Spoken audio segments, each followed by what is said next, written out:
Eu não sei se vai ser essa a estratégia, mas a pergunta número 2 é justamente sobre isso, né? As estratégias, qual vocês acham que é o cenário para o Glauber nessa votação pelo plenário da Câmara e qual deve ser a tática que a defesa do deputado ou o próprio deputado deve promover para tentar evitar a sua cassação?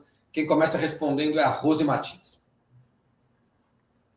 Bom, antes de entrar na resposta da sua pergunta, só trazer mais um ponto aqui, porque o Hugo estava presente também, a gente fez uma entrevista com o Glauber em novembro do ano passado, portanto o processo já estava correndo, e a primeira pergunta que a gente fez para ele foi justamente sobre o processo, e ele colocou algumas coisas na mesa que são importantes, e que acho que o Valério até chegou a falar aqui sobre essa questão de que seria uma vingança a cassação do Glauber também, dada a sua relação com Arthur Lira, e o papel que o Glauber teve e tem na denúncia do orçamento secreto. Lembrando que o Glauber ele foi um parlamentar que ele foi depor na Polícia Federal, num dos processos que envolvem esse orçamento secreto, né? Alguma questão mais específica sobre o orçamento secreto, e ele denunciou diversas vezes, tanto lá no plenário da Câmara, tanto nas suas redes sociais, várias aparições que o Glauber fez, esse foi um dos assuntos que nós tratamos com ele, essa questão do orçamento secreto e da figura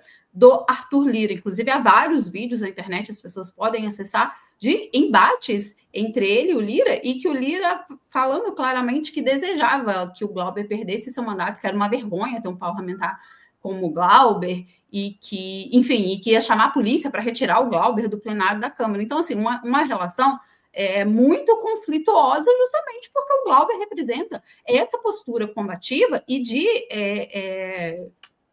fazer a denúncia do orçamento que é sequestrado pela Câmara dos Deputados e que o Arthur Lira é um grande defensor, né, que perpetua essas relações de política pequena no Brasil inteiro.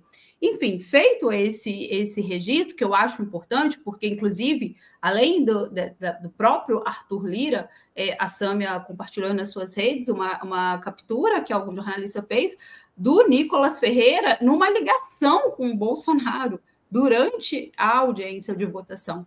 Então, eles, ao mesmo tempo em que eles não analisam o contexto que teria acontecido essa agressão do Glauber contra esse militante do MBL, eles também não falam do verdadeiro pano de fundo que envolve esse processo, né? Agora, sobre a estratégia, o Glauber teve uma decisão pessoal, ele parece que não tinha avisado ninguém, como ele mesmo disse, né, de fazer uma resistência. Ele está lá na mesma sala em que ocorreu a votação, ele está em greve, fazendo greve de fome. Eu acho muito difícil a gente falar sobre uma estratégia. Eu acho que o nosso papel nesse momento é uma defesa do mandato do Glauber, e uma solidariedade e justamente denunciar o que está por trás desse processo, né, que é essa postura combativa do Glauber e essa questão do que pode vir a ser a cassação dos outros mandatos.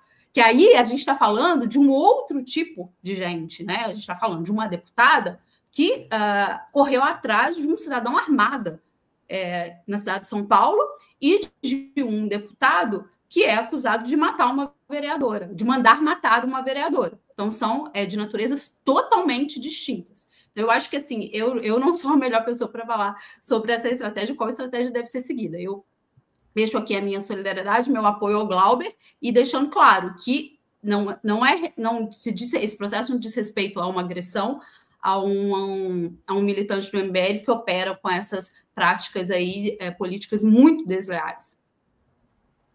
Obrigado, Rose. Passando a palavra para o Valério Arcari.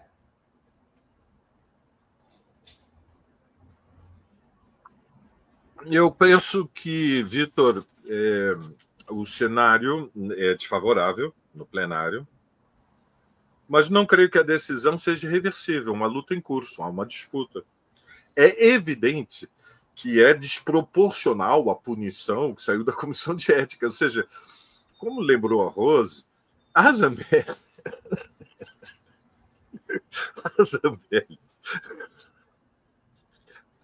Pessoal, eu não consigo me conter. A Zambelli é uma alucinada que saiu correndo pelas ruas de São Paulo com uma arma na mão.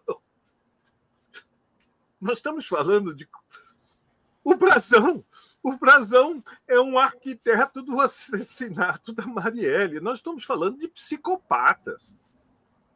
É uma desproporção. É meio ridículo, entendem? Evidentemente, a estratégia política passa pela solidariedade, é um direito individual. A decisão do Glauber de entrar em greve de fome deve ser respeitada, assim como o direito à autodefesa é um direito legítimo. É um cálculo que foi feito, provavelmente na hora, diante da imensa provocação, Glauber resolveu expulsar o provocador de dentro do espaço do Congresso Nacional. Mas, do ponto de vista da tática, evidentemente, é central a denúncia, a utilização de todos os espaços na mídia para fazer a denúncia. Já foram feitos atos em diferentes cidades, a mais importante, evidentemente, no Rio de Janeiro, e passa por uma pressão para que o governo federal exerça a sua influência dentro da Câmara dos Deputados, não pode subir no muro, não pode entrar em sonambulismo político. Eu repito, se o Glauber é cassado, é imprevisível os desdobramentos, são imprevisíveis os desdobramentos da luta política daqui até 2026. Outros poderão ser cassados, porque eles têm uma maioria na Câmara dos Deputados, quando se une o bolsonarismo, a extrema-direita, os neofascistas e a direitadura. Separar os liberais da direitadura. Felizmente, alguns órgãos da mídia liberal compreenderam a gravidade do que significa a cassação do Glauber, porque, vamos dizer as coisas como são, se passar no plenário do Congresso, vai ter consequências na luta política neste país. O PSOL vai tirar consequências do que está sendo feito. Nós não vamos perder o mandato do Glauber sem reação. Isto redefine as nossas relações com a Câmara dos Deputados, com a mesa da Câmara dos Deputados e com o Hugo Mota. Eles afirmam, se vangloriando, que para a votação da anistia tem 250 votos. Não sabemos, pode ser um blefe, mas eventualmente podem ter mesmo 250 votos. Portanto, a situação é de máxima gravidade.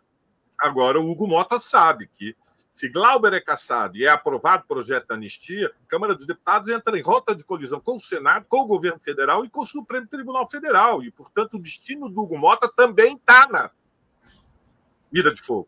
O destino do Hugo Mota está na linha de fogo. Todas as ações produzem consequências, tem reações.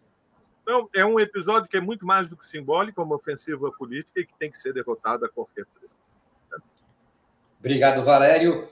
Hugo Albuquerque, como você vê aí o cenário para o Glauber Braga no plenário da Câmara? Olha, é complicado, mas tem uma luta institucional a se fazer, né? O PSOL, como o Valério colocou aí, o Valério que é dirigente do PSOL, colocou, a única coisa que eu, como uma pessoa de fora, o PSOL poderia dizer, o PSOL tem que estar unido nisso e fazer essa disputa e não aceitar perder esse mandato por essa razão, né? Uma razão, como todo mundo colocou aqui, desproporcional. Isso é uma maluquice, isso não tem precedente. O próprio Alckmin, vice-presidente da República, narrou que separou briga no Congresso, José Cicotte e o Rauli quebrando o pau, saíram na porrada e ninguém perdeu o mandato, ninguém foi processado. Já aconteceram várias coisas desse tipo na história do Congresso, ninguém perdeu o mandato. Imagina o Glauber sendo atacado por uma pessoa de fora, perdeu o mandato. É óbvio que é uma perseguição. É intolerável que aconteça. O partido tem de comprar essa briga sim, e tem também de discutir com o governo federal que é isso, porque é uma questão do campo político. Não importa que é PSOL, de qual ala que o Glauber seja, isso é ruim para a esquerda como um todo, porque as diferenças que existem entre a esquerda existem para a gente aqui. Mas para quem está olhando de fora, para o cidadão comum e o cara da direita, a gente é tudo igual. A gente pode não ser, mas a gente é tudo igual aos olhos deles e aos olhos do cidadão. Só depois as diferenças que existem entre nós se revelam. Então, o pessoal achar que é com Glauber, não é com o meu partido, não é comigo, é sim, é uma questão da esquerda. Óbvio que se o Glauber tivesse feito alguma coisa errada, a nossa postura tinha de ser outra, mas isso é patético. É simplesmente permitir que alguém, que a mesa diretora da Câmara fraude a vontade popular, arrancando o mandato. O mandato é do povo. O Glauber foi eleito, muito bem eleito, né? Vai acontecer o quê? Qual a consequência disso? Quem entra no lugar? Qual o interesse da mesa diretora? Isso não é bom.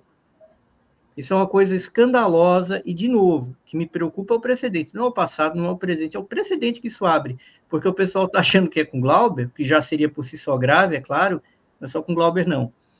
Tem de ter uma luta institucional, os movimentos têm de abraçar isso daí e tem de dar uma resposta para a extrema-direita. Acho que tem uma luta que tem que ser feita em rede e tem uma luta que tem que ser feita institucionalmente. E tem de ter conflito. Tem de ter conflito. O presidente da Câmara tem de ser confrontado em relação a isso daí, publicamente. É preciso que se dê visibilidade ao caso e que deixe claro que haverá consequências para a extrema-direita. Se a esquerda lavar as mãos em relação a isso, hoje é ele, amanhã pode ser qualquer um.